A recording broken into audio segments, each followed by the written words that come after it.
TV খুললেই যারা ছবি দেখা যায়, যে কোম্পানির বই না পড়লে কেউ মাধ্যমিক কিংবা উচ্চ মাধ্যমিকে প্রথম, দ্বিতীয় বা তৃতীয় হতে পারেন না। রায় ও মার্টিন, বিদ্যাসাগরের পরেই যদি প্রতিভাধর কোনো সংস্থা জন্মে থাকে, বর্ণ পরিচয়ের কাছাকাছি প্রায় মর্যাদা চলে গেছে বিজ্ঞাপনের কারণে। ইনি লিখছেন অষ্টম শ্রেণীর ইতিহাস বই, দেখুন এই বইতে যেটা লেখা আছে, এখানে পাতাও বার করে দিচ্ছি পড়বার সুবিধার জন্য আমি পড়ছি।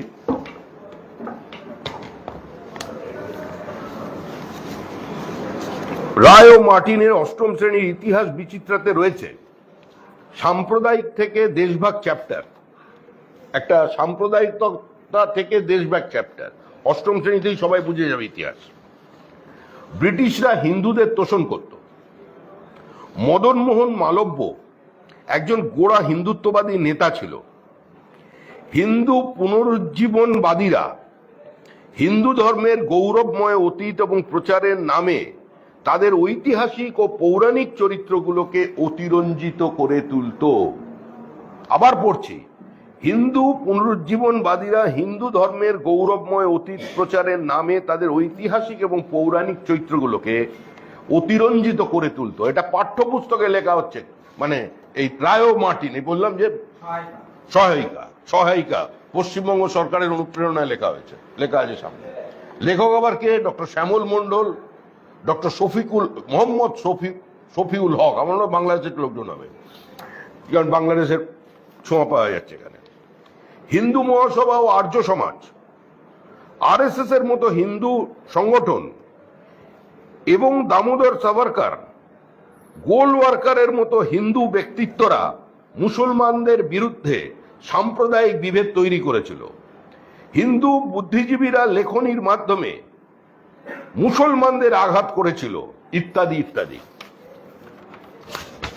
এইটা হচ্ছে এই বইয়ের প্রতিপাদ্য বিষয়। ক্লাস 8-এ যদি এই বই পড়ানো হয় এবং পশ্চিমবঙ্গ সরকারের যে সিলেবাস আছে সেই সিলেবাসের অনুমোদিত বলে প্রথম পাতায় লেখা হয়েছে, মধ্যশিক্ষা পর্ষদ প্রবর্তিত নতুন সিলেবাস এবং প্রশ্নপত্রের নতুন কাঠামো ও নম্বর বিভাজন অনুসারে লেখা এই রায় ও মার্টিনের ইতিহাস বিচিত্রা আমার সংস্থা কয়েকদিনের মধ্যেই, হয়তো আগামীকাল কিংবা বুধবারের মধ্যে আমরা মামলায় যাচ্ছি। পার্টি নয়, অন্য সংগঠন মামলা করবে। 15 দিনের টেক্সট বুক সহায়িকা, যেই হোক, প্রশ্নটা যেই হোক। রাজ্য সরকার রেকমেন্ড করেছে, কি করা নিয়ে আমাদের দেখার দরকার নেই। রাজ্য সরকার এই বই পড়তে, এই বই চলে কি করে? যে বইয়ে সরাসরি মদন মোহন মালব্যকে আক্রমণ করা হচ্ছে, যে বইতে সৈয়দ আহমদ খানের ভূমিকাকে একটি বিচিত্রভাবে লেখা হচ্ছে, যে বইতে কি করে হিন্দু এবং মুসলমানের মধ্যে বিভাজন তৈরি হলো এবং বাংলা ভাগের মানে সম্পূর্ণ ভুল তথ্য। স্যার সৈয়দ আহমদ খান তিনি ইংরেজি শিক্ষা এবং আধুনিক শিক্ষা মুসলমানদের ছড়ানোর জন্য প্রথমে চেষ্টা করেন, পরে তিনি দ্বিজাতি তত্ত্বের কথা বলেন। জিন্না প্রথমে দ্বিজাতি তত্ত্বর কথা প্রথমে জিন্না তো আনেননি, কিন্তু তার বক্তব্য থেকে বিভিন্ন সময় এটা চলেছে। এটা ইতিহাস। এটা ক্লাস 8-এ পড়াশোনার কোনো প্রয়োজন আছে বলে তো মনে হয় না, কিন্তু লিখলেন। কিন্তু লিখে সরাসরি এ ধরনের সংগঠনকে, আর্য সমাজের মতো সংগঠনকে আক্রমণ করছেন। গোলওয়ার্কারের কোন লেখায় আরএসএস কোথায় কবে মুসলমানদের বিরুদ্ধে বিদ্বেষ ছড়িয়েছে? সংঘের প্রার্থনায় কোথায় বিদ্বেষ আছে?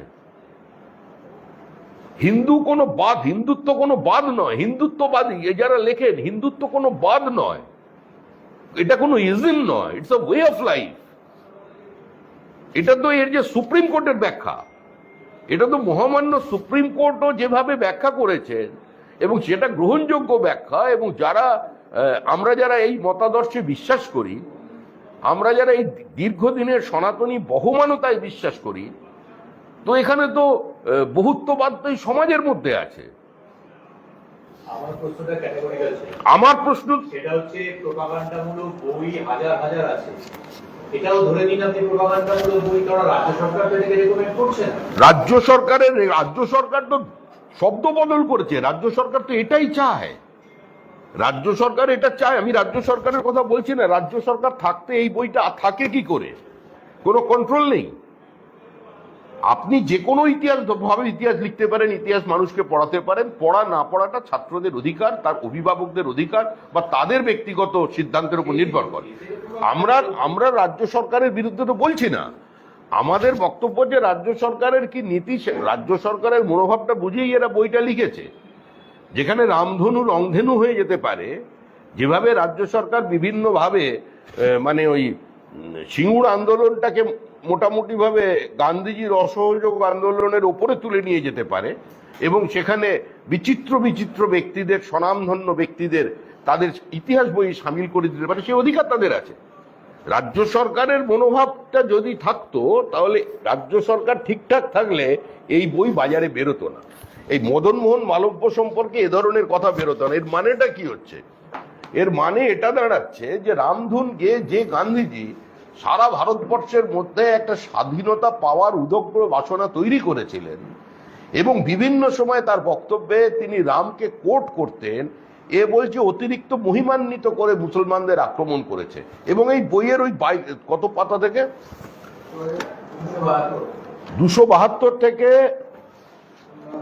279 পর্যন্ত এই বইটার মধ্যে পড়ে দেখুন। এই বইটা যেভাবে ইতিহাসকে উপস্থাপিত করেছে তার অর্থ হচ্ছে এটাই যে বিভাজন হয়েছিল, সেই বিভাজনের কোনো দায়িত্ব মুসলমানদের ছিল না, মানে মুসলিম লীগের ছিল না।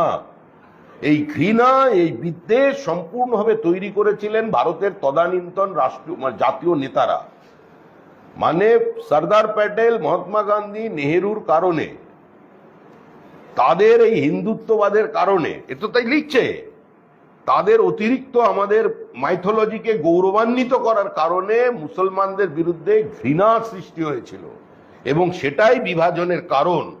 এই বই পড়ে নতুন নতুন বিদ্যাসাগর তৈরি হবে। আমরা বলছি যে এই বই, এই কোম্পানি সাবধানে থাকুন, এসব কিন্তু আর এখানে চলবে না। একটা সময় চলতো, সেদিন চলে গেছে, বামেরাও মুছে গেছে, কেউ বাঁচাবে না। এখন মানুষ যদি আবেগতাড়িত হয়ে যায়, এখন প্রবল প্রতিরোধ চারিদিকে চলছে, বাঙালি আবার জেগে উঠেছে, হিন্দু বাঙালির ঘুম ভেঙেছে। ফলে কোথায় কি হয়ে যাবে, কোথায় ভাঙচুর হবে আমাদের জানা নেই। 15 দিনের মধ্যে এটাকে প্রত্যাহার করতে হবে। আমরা দলের পক্ষ থেকে এটা বলছি যে যাদের সম্পর্কে বলেছেন তারা আইনানুগ যা ব্যবস্থা নেবেন।